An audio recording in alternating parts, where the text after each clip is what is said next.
Welcome to only IAS. स्वागत है आप सभी लोगों का प्रीलिम बूस्टर न्यूज डिस्कशन में। आज है 22 सितंबर 2021। तो आइए देख लेते हैं कि ऐसे कौन से इंपॉर्टेंट आर्टिकल्स हैं जो आज हम कवर करने वाले हैं। हमारा first article global innovation index 2021 के बारे में है। अभी इसे हाल ही में रिलीज किया गया है। कौन इसे पब्लिश करता है, ये सबसे इंपॉर्टेंट इंफॉर्मेशन होगी यहाँ पर। और जवाब आपके सामने है, वर्ल्ड इंटेलेक्चुअल प्रॉपर्टी ऑर्गेनाइजेशन यानी कि वीपो। यूपीएससी अक्सर इंडेक्स वगैरह पे सिंपल सा प्रश्न यही पूछ लेती है कि इस इंडेक्स को कौन जारी करता है। तो ग्लोबल इनोवेशन इंडेक्स के लिए सही जवाब वर्ल्ड इंटेलेक्चुअल प्रॉपर्टी ऑर्गेनाइजेशन होगा। हालांकि इसके साथ ही साथ इनका एसोसिएशन होता है पोर्टुलेंस इंस्टीट्यूट के साथ, और कुछ जो और कॉर्पोरेट नेटवर्क पार्टनर्स हैं वो भी इनकी मदद करते हैं। ये जो पूरा इंडेक्स है ये 132 वर्ल्ड इकोनॉमीज को यानी कि देशों को इवेल्युएट करता है कि उनकी इनोवेशन कैपेबिलिटी क्या है। यहां पर इनोवेशन का मतलब जो एग्जिस्टिंग टेक्नोलॉजीज या मैकेनिज्म्स हैं उनमें किसी नए इंप्रूवमेंट को लेकर है कि कुछ नया किया गया, कोई नया बदलाव आया, इसे इनोवेशन कहा जाएगा। इसमें देखिए, अगर इंडिकेटर्स की बात करें तो हर देश की इनोवेशन कैपेबिलिटी को जज करने के लिए लगभग 80 इंडिकेटर्स यूज किए जाते हैं। और इन इंडिकेटर्स को हम लार्जली दो ग्रुप्स में डिवाइड कर सकते हैं, इनोवेशन इनपुट और इनोवेशन आउटपुट। मतलब हर देश अपनी ओर से इनोवेशन को बढ़ावा देने के लिए क्या कर रहा है, क्या इनपुट्स उसमें लगा रहा है, और उन इनपुट्स को लगाने के बाद उस कंट्री में इनोवेशन को लेकर क्या आउटपुट निकला, क्या रिजल्ट्स आए। इन्हीं बेसिस पे ये इवेल्युएशन किया जाता है। तो इनोवेशन इनपुट में नंबर आता है इंस्टीट्यूशंस का, ह्यूमन कैपिटल और रिसर्च पे कितना खर्चा किया जा रहा है, काम किया जा रहा है, इंफ्रा कैसा है, मार्केट सोफिस्टिकेशन और बिजनेस सोफिस्टिकेशन कैसा है, मतलब इसको लेकर लोगों के बीच में अवेयरनेस कितनी है और वहां पर कितना बढ़िया नवाचार या डेवलपमेंट हो रहा है। इनोवेशन आउटपुट की बात करेंगे तो नॉलेज और टेक्नोलॉजी आउटपुट आता है, और क्रिएटिव आउटपुट मतलब क्या नया हो रहा है। अब ये तो बात हो गई इस इंडेक्स के बारे में। इस साल क्या निकल के आया है ये भी जान लेते हैं। टॉप 5 में वही पुराने देश हैं, स्विट्जरलैंड, स्वीडन, यूएस और यूके। ये टॉप 5 में पिछले 3 सालों से बने हुए हैं। रिपब्लिक ऑफ कोरिया ने for the first time top 5 में जगह बनाई है। इंडिया की बात करें तो इंडिया के रैंक में भी सुधार आया है। जहां 2020 में इंडिया की रैंक 48 हुआ करती थी, उसमें 2 पायदान का उछाल लेते हुए हमने रैंक अवेल की है 46। इंडिया की अगर आप ट्रेजेक्टरी देखेंगे तो विल फाइंड कि इनोवेशन के मामले में इंडिया लगातार इंप्रूव कर रहा है। 2015 में इंडिया की रैंक 81 थी और 2021 में यह बढ़कर 46 हो गई है। मतलब हमने अच्छा काम किया है। इंडिया में साइंस और इंजीनियरिंग के डिसिप्लिन में जो ग्रेजुएट्स निकल रहे हैं और कॉर्पोरेट सेक्टर में जो रिसर्च और डेवलपमेंट में इन्वेस्टमेंट किया जा रहा है, इसी की वजह से हमारी रैंक लगातार इंप्रूव हो रही है। तो ये सारी बातें ग्लोबल इनोवेशन इंडेक्स के बारे में। हमारा नेक्स्ट आर्टिकल एक और इंडेक्स के बारे में है, that is state food safety index. देखिए, इंडेक्स और रिपोर्ट पर एक प्रश्न तो यूपीएससी पूछ ही लेती है अगर आप पिछले सालों का ट्रेंड उठाकर देखेंगे तो अगर आपने 50-60 जो भी इंडेक्स न्यूज में आ रहे हैं या इंपॉर्टेंट हैं वो तैयार किए हुए हैं तो आपके 2 नंबर तो फिक्स हो जाते हैं। इसीलिए इन्हें नजरअंदाज करना बुद्धिमानी नहीं होगी। स्टेट फूड सेफ्टी इंडेक्स की बात करें तो इसे अभी हाल ही में रिलीज किया गया है food safety and standards authority of India के द्वारा।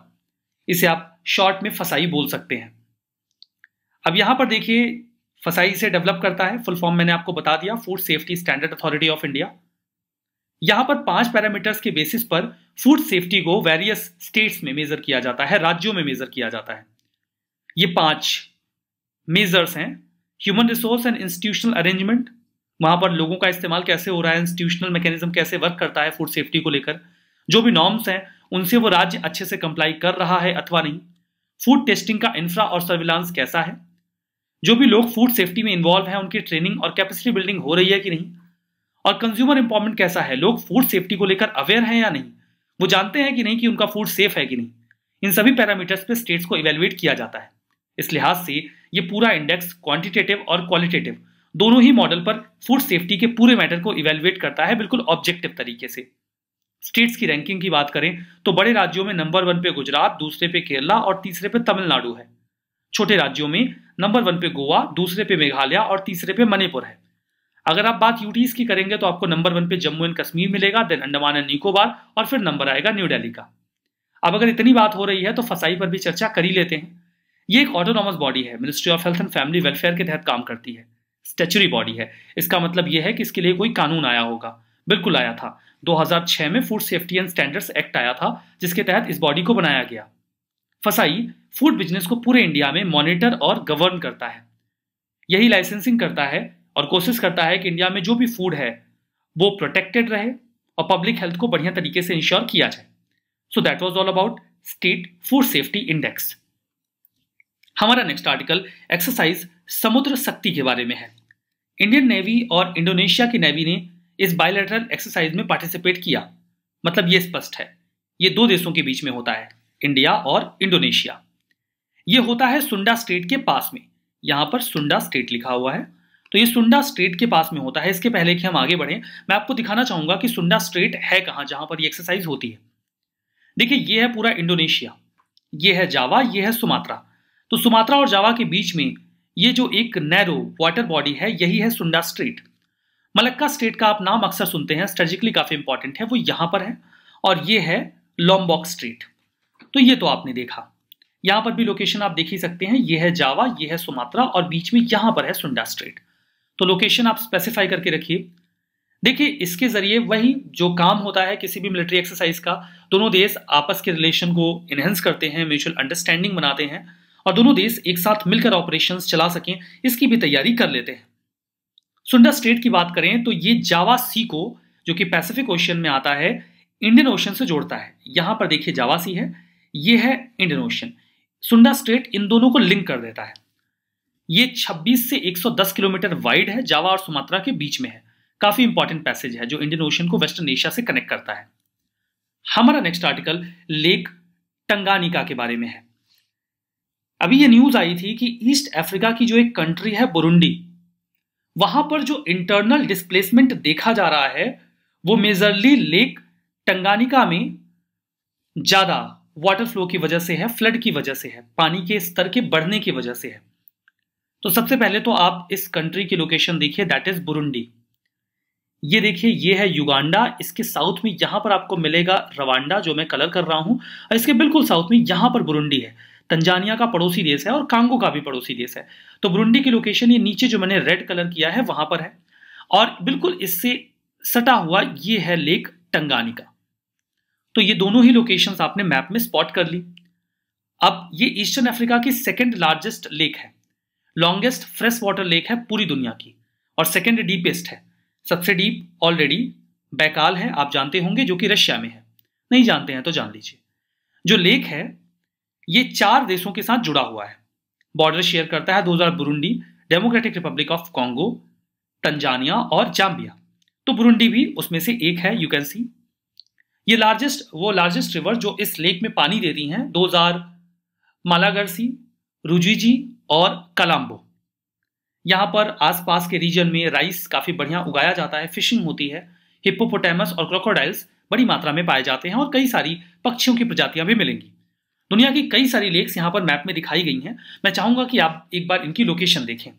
सबसे पहले शुरुआत लेक टंगानिका के साथ ही करते हैं, जो हमारा न्यूज में है।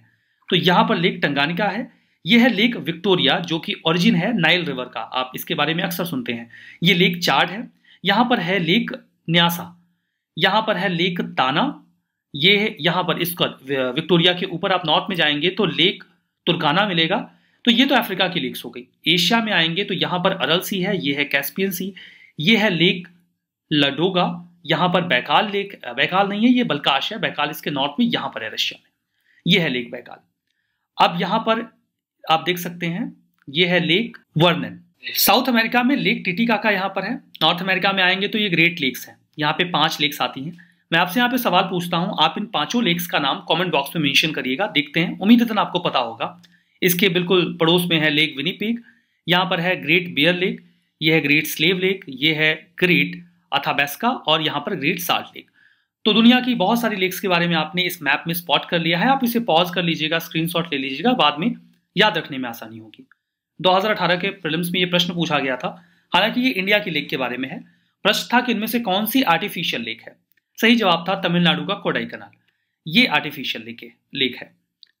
हमारा next article Khavda renewable energy park के बारे में है।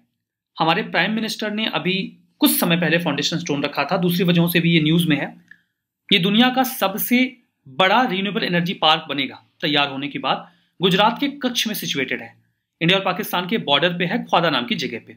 ये 30 गीगावाट क्लीन एनर्जी जनरेट करेगा। ये एक हाइब्रिड रिन्यूएबल एनर्जी पार्क है। हाइब्रिड होने का मतलब ये है कि इसमें सोलर एनर्जी और विंड एनर्जी दोनों का ही इस्तेमाल किया जाएगा।